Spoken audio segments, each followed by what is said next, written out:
What's going on, everybody? Josh Engleman here for Stokastic.com, back again with the NBA DFS contenders on DraftKings for Thursday, January 12th. Now be sure to hit that like button, subscribe to the channel, and hit the notification bell so you know when everything goes live.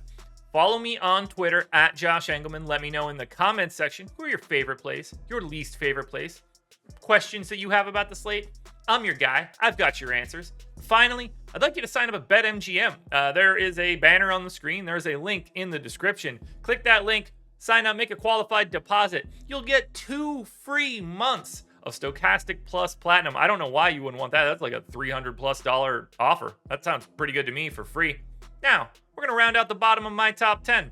TJ Warren, Seth Curry, Gary Trent, Kyrie Irving, and Nick Claxton on the outside looking in. Who will be my favorites? My top 5 plays for today? It's time to find out. First up at number 5, we've got Max Strus, shooting guard, small forward eligible. So you get guard, forward, and utility. 5,300, projected for 30. The goal is 36. He's in the optimal lineup 25% of the time. The Heat look pretty good today because they have essentially 8 active players. Technically, it's 9. One of them's Udonis Haslem. They're going to play a ton of minutes like they did 2 days ago.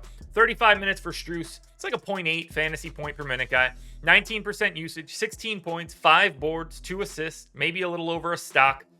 Positionality, price tag, minutes, opportunity, whatever you want to say here for Strus. And honestly, for most of the Miami Heat guys, they're all going to look really good. But Strus, looking good at number 5. In at number 4, we've got Ben Simmons, power forward, center eligible, 5,400, projected for 31. The goal is 37. He's in the optimal lineup 26% of the time. I don't think that he's just going to suddenly become a usage monster, but there's going to be some shots and playing time to go around with no Kevin Durant out for the next couple of weeks. 30 minutes for Simmons. He's a fantasy point per minute guy. The power forward center eligibility is what really stands out here. Look at this stat line. It's so weird. You don't ever see this. He's such a unique player. I only give him 13% usage. That's terrible. 7 points. I'm going to cut the rounding off here. 7 rebounds and 7 assists. 7-7-7. Coming up on the slot machines tonight, folks. Plus 2 stocks. Tough matchup against Boston, but with Simmons' ability to do a little bit of everything, and especially now with at least some sort of additional role, ball handling, whatever you want to say. He can have the ball in his hands a little bit more creation from Ben Simmons. I want to see what we're going to get out of him here. Maybe he'll be a little bit more aggressive. I don't feel really good about that prediction, but even still, at the rates that I have in right now, he's the 4th best option. If he can take that step up in tier, it's even better. In at number 3, we've got Scotty Barnes, small forward, power forward eligible, 6,700, projected for 38. The goal is 43. He's in the optimal lineup 26% of the time. 33 minutes here for Barnes, so I think I'm being relatively pessimistic with his minutes. It's a massive pace-up spot against Charlotte. I'm trying to take into account the fact that the Raptors are stretching their bench out a little bit more.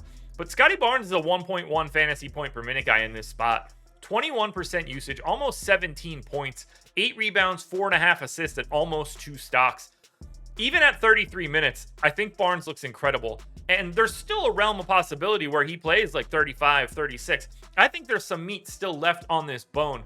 Position works, price works. The matchup is absolutely fantastic. Anytime that you can take on the Hornets, it's a good thing. So I'm going to find myself still going to Scotty Barnes.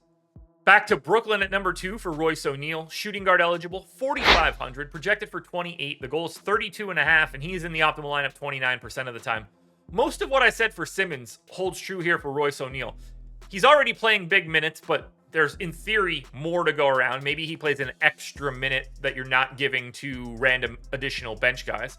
Not to mention, there's extra shots to go around. Now, I don't think that Royce ONeill is just going to be suddenly lighting it up from everywhere, but he'll have the ability to take an extra shot or 2, and that's an extra fantasy point or 2. So 11 points at 15% usage, 6 rebounds, 4 assists, and a stock and a half. He's like a 0.8 fantasy point per minute guy in this spot. I don't know why Royce ONeill is only shooting guard eligible. That's lunacy to me. We're talking about a guy that certainly plays up and down the positional spectrum. But even still, at just shooting guard, he's got a really nice opportunity to soak up just enough to become a really good play today. Now, before we get to that number 1 contender, one last reminder to please hit the like button, subscribe to the channel, and hit the notification bell so you know when everything goes live. Follow me on Twitter at Josh Engleman. Let me know in the comments who your favorite plays are, and then sign up at BetMGM using the link in the description. Why would you not want to get 2 free months of Stokastic Plus Platinum? This one's easy for today. Number one contender is Gabe Vincent, point guard, shooting guard eligible, 4K, projected for 28.5. The goal is 30, and he's in the optimal lineup 35% of the time. As I mentioned before in the Max Struce section, there's just infinite opportunity to go around for Miami. They don't have enough bodies. We just saw Gabe Vincent play massive minutes last time out. He's going to be running the point guard show again for the Heat. No reason he can't play a ton of minutes. I gave him 35. He's basically a 0.8 fantasy point per minute guy. 14 points, 4.5 boards, 3.5 assists, and a steal. It's an interesting spot. They are slight favorites against Milwaukee. I have a sneaky suspicion that this line is going to get bigger for the Heat. I think we're going to see a couple of Milwaukee Bucks get ruled out. In particular, Drew Holiday, which is way better for the Bucks, way better for the Heat. And I wouldn't be surprised to see Giannis Antetokounmpo sit as well. I think this spot is going to look even better for Miami as the day moves on. But it doesn't have to look any better for Gabe Vincent. Even if everything that I just said is untrue, Gabe Vincent's still playing massive minutes, and he's still the number one contender. Alrighty, folks, that will do it. Those are my NBA DFS contenders on DraftKings for Thursday, January 12th. FanDuel version, it's around here somewhere, so check it out. Good luck tonight, everybody. Win that money. We are back again tomorrow morning, closing out the work week with another edition of the Contenders.